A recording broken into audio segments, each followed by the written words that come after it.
Southeast Radio's Business Matters with Carl Fitzpatrick. Southeast Radio. There is no doubt that some businesses are still grappling with the requirements of GDPR, but an exciting Irish tech company, Dataships, has created a solution for business owners which ensures their compliance with privacy and data protection legislation. Michael Storan from Dataships joins us now to tell us exactly how it works. Michael, Dataships secured a $3 million investment in a recent funding round with Tony Smurfett and Peter Crowley backing the company. But before we discuss the business itself, I'd like to get an insight into your own background.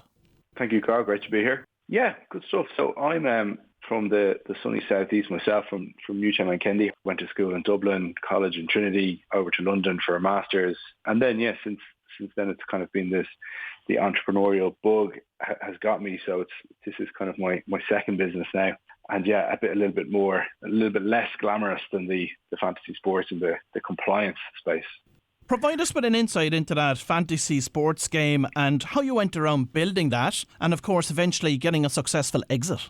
Yeah, so it was called Fantasy Rugger at the time. So it was the idea was that there was a lot of games out there for anyone who plays the fantasy soccer, the Premier League one, and it was a great game. And then in the rugby space, there wasn't really a huge amount. Myself and a few friends just had built a version that we were playing ourselves, and then that kind of spread into kind of some GA clubs and some rugby clubs, and they were playing it.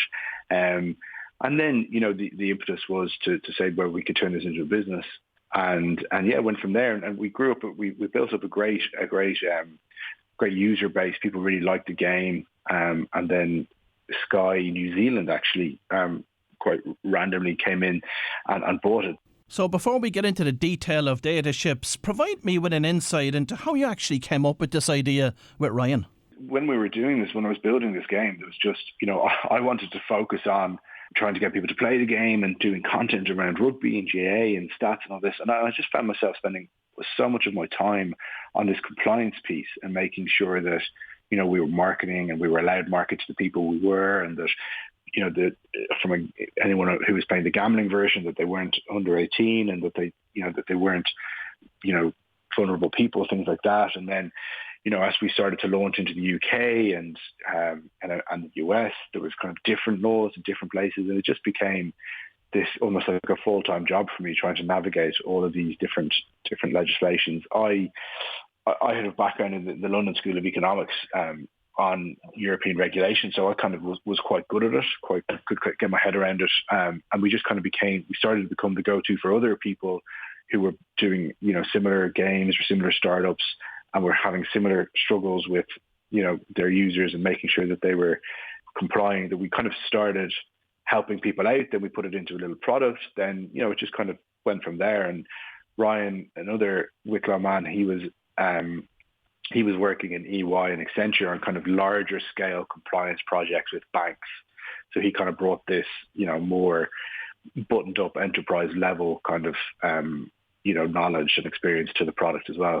Many SME owners will say that they're crippled with compliance and increasing myriad of red tape involved in running their businesses. Most recently, one of those is GDPR, the General Data Protection Regulations. So how big a problem is this from your insights into this market?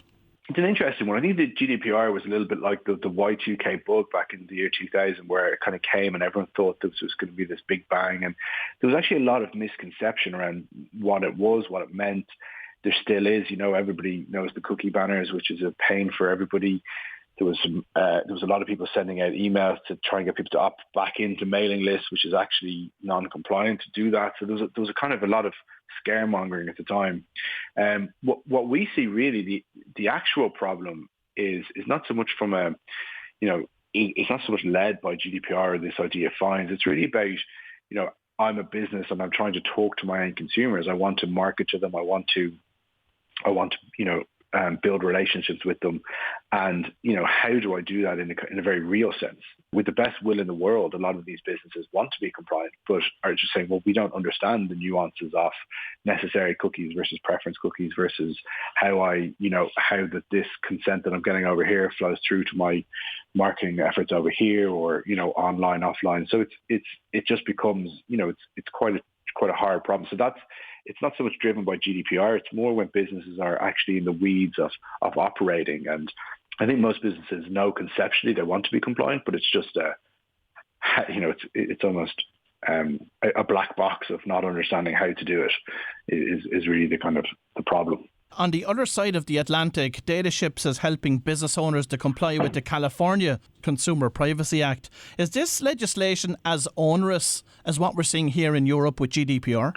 It's not quite as onerous, to be honest, and they've built in some mechanisms that it doesn't actually apply to smaller businesses. So it's largely, it's bigger businesses that it applies to. But what we see is, GDPR was kind of the starting gun really for these types of legislation, and Canada have recently brought in a similar one. California, Colorado, Virginia have all brought in their acts across the US. All the different states are. And really, it's not so much driven by the legislations, but what's really interesting and what's happening in the market is Apple and Google are now, joining the fight. And anybody with an iPhone will see that, the new update has a feature where it's asking you, this app wants to track you, and you can say, do not track. And of course, 96% of people are choosing to be not tracked by the apps. And this is throwing up a huge question mark for business owners and marketers. In the past, there was this, I could reach people through third parties like Facebook and Apple and Google. But in the future, what these legislations are doing is they're changing that. And what Apple and Google are getting rid of third party cookies. So in the future, companies won't be able to rely on these third party platforms to access people.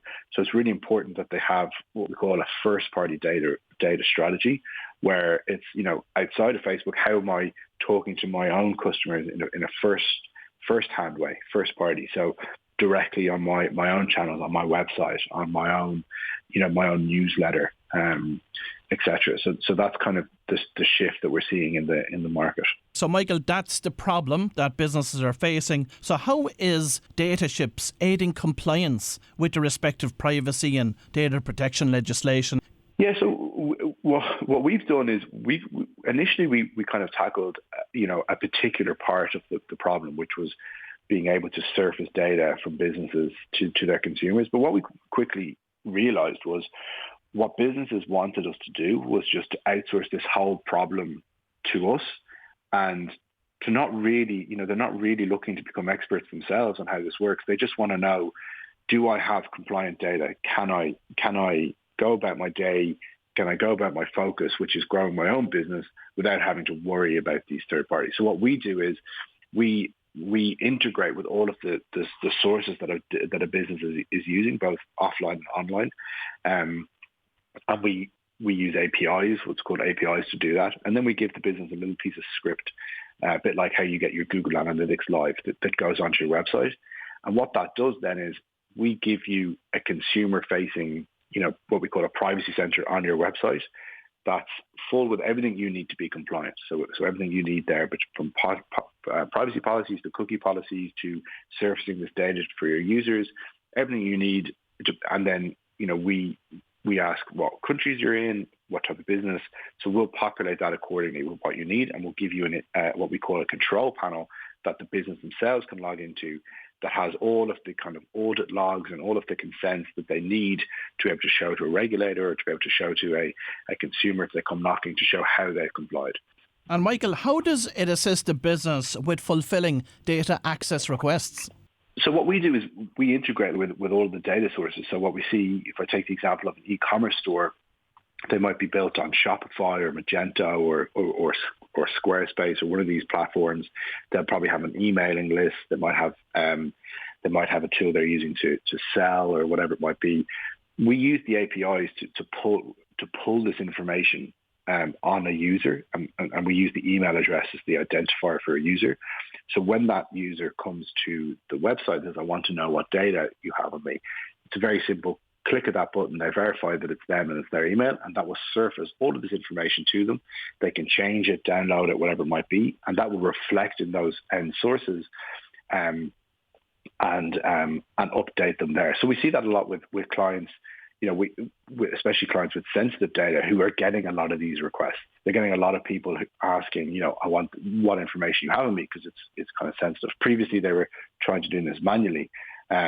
But with our tool, they can automate all of this with a simple click of a button. So they definitely love us when we're able to solve those kind of headaches for them. And Michael, provide us with an insight into your growth strategy. What we really resonate with is, the smaller businesses who are, online. They're maybe using 3, 4, 5 different data sources. Oftentimes they'll have, either there'll be B2C companies, so there'll be a lot of kind of consumers. They're doing a lot of marketing. They might have an email list. We have 71 clients, and it's trying to, kind of grow out that client base really. So over the next couple of years, it's about what we try and do really is be the trusted advisor, and kind of like we see ourselves as the extension of the team for people. And we try and help people out with a lot of content. So what we try and do is, through our customers, we're seeing a lot of the same questions come up over and over again. So what we try and do is answer these questions with the customer, but then also translate them into kind of a knowledge center or a newsletter. And a lot of it for us is, whether someone is a client of ours or not, is being able to provide the answers to these questions in a very simple way. And what's the revenue model that underpins the business? So what we do is we charge a monthly rate, and we've actually never had a customer leave us. So what we find is that when somebody sets up with us, we kind of become pretty core to what they're doing very quickly. So it's a relatively nominal fee in the context of what a fine might be, or the headache of dealing with this when it becomes a problem. And Michael, as I mentioned earlier, Dataships recently secured $3 million in a funding round. What was your experience of this funding round, and how did you go about getting the calibre of investor which you attracted? I think for us, we've really been focused on our customers, and really head down, building a product that suited our customers, that our customers liked, and things like, customers, and never having a customer that's left us was a great endorsement really of the product. So when we then went to raise money, we're able to point to those type of metrics, and then also the kind of global opportunity here of, what this is going to look like in the next 5 or 10 years. That's really the opportunity that we're kind of laser focused on, is, painting this picture of now it's very confusing for businesses, but over time, as consumers mature and, the technology continues to get better, this is going to be very, very different. So it's been able to really, point to a big opportunity, and then show how, we've built a product that is resonating with a certain part of the market, and then being able to lay out growth plans over the next, 18 months to 10 years. Well, if you've just tuned in, that was Michael Storan from Dataships, and it's great to see technological solutions for satisfying privacy and data protection obligations being made readily available to SME owners. Southeast Radio's Business Matters with Carl Fitzpatrick. South